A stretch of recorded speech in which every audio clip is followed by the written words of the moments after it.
It's the first of the month, March 1st. Wake up, cash your checks, and get ready to place some bets. I got some locks for you. But let's recap February while we're here. We hit 35 of our last 58 picks. That's 60%. That's Hall of Fame level. We want to get to 60%. We had a couple of hooks.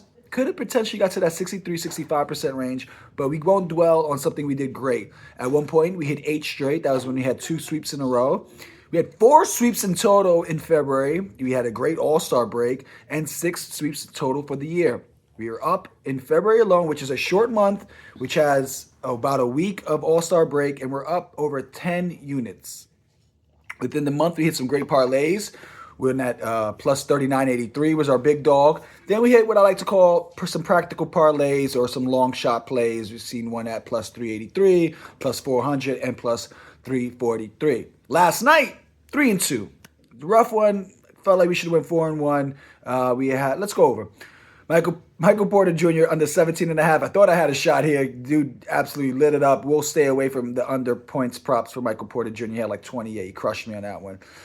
Malik Beasley over 15.5 points. He was killing it. He only finished with 16, but if you watch the game, he had like 13 points in the first half, 11 points in the first quarter. I felt great, but he actually just made it. Zaire Williams only plays 10 minutes. Starts the game, only plays 10 minutes. I don't know why.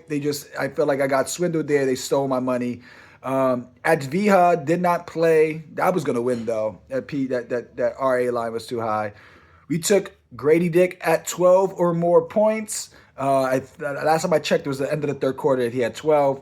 Kobe White, I thought this was going to be easy money. It was free money.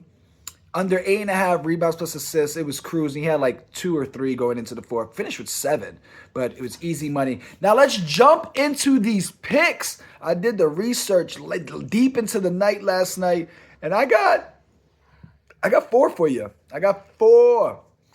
Our first pick, we're taking an under. We're fading Fred VanVleet under 15.5 points plus rebounds. This is minus 115. They're playing the Kings. He averages 18.5 in the season, but he has missed 11 games, so we're looking at a possible minutes restriction. Prior to those 11 games missed, he's only 4 out of his last 10. Point guards versus Sacramento. Well, let's look at it. The point guards average 7th fewest points per game and 10th fewest rebounds per game. I don't think Fred VanVleet comes into this game ready to go like that. They've gotten kind of used to running the offense without him, but I do think he'll get some assists. Second pick, Jimmy Butler over 5.5 rebounds. This is minus 140, and he's taking on the Sixers. He's only hit 4 of his last 8 games with the Warriors, averaging only 5.6 rebounds in that span. But he had 3 misses there when he had sub 29 minutes. So under 29 minutes, I think one of those games was like 18 minutes.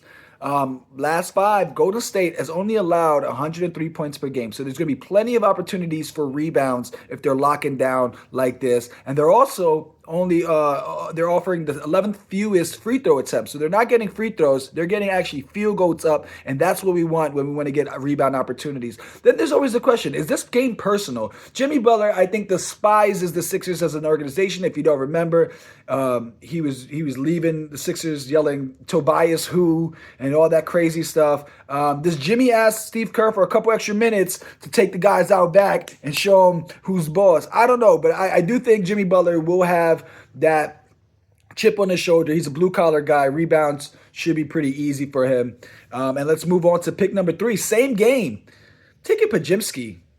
My son Pod, over 3.5 assists, minus 110. He averages 4.6 assists over his last 10 games.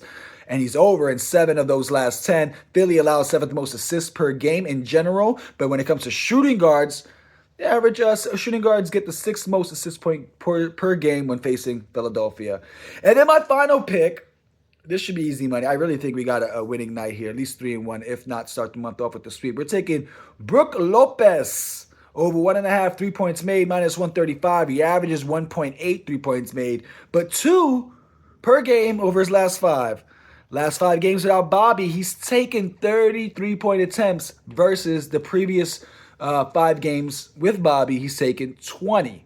So we're looking at a 50% increase in attempts. When we look at other bigs who shoot the 3 ball, You see Quinton Post of Golden State, he hit 2 threes in 18 minutes versus Dallas. And then the game prior to that, only 11 minutes, still had a three made. I think Lopez fires up at a way higher rate, and he's going to get a lot more minutes. When we look also at Dallas, they allow fifth most points per game to centers. But when you look at the power forward position, which I think him and Giannis are kind of interchangeable, they're just two bigs, and pick your poison. You have Giannis kind of a power forward point guard, and then Brick Lopez is like a center slash shooting guard. But they give up a lot of three-pointers to bigs. Eighth most three-pointers to power forwards, but given spacing and where Giannis would be in the court, you're going to have times where Lopez is on the perimeter. I don't think Powell would want to guard Lopez out on the perimeter. And that's all I got for you. Those are my 4 picks.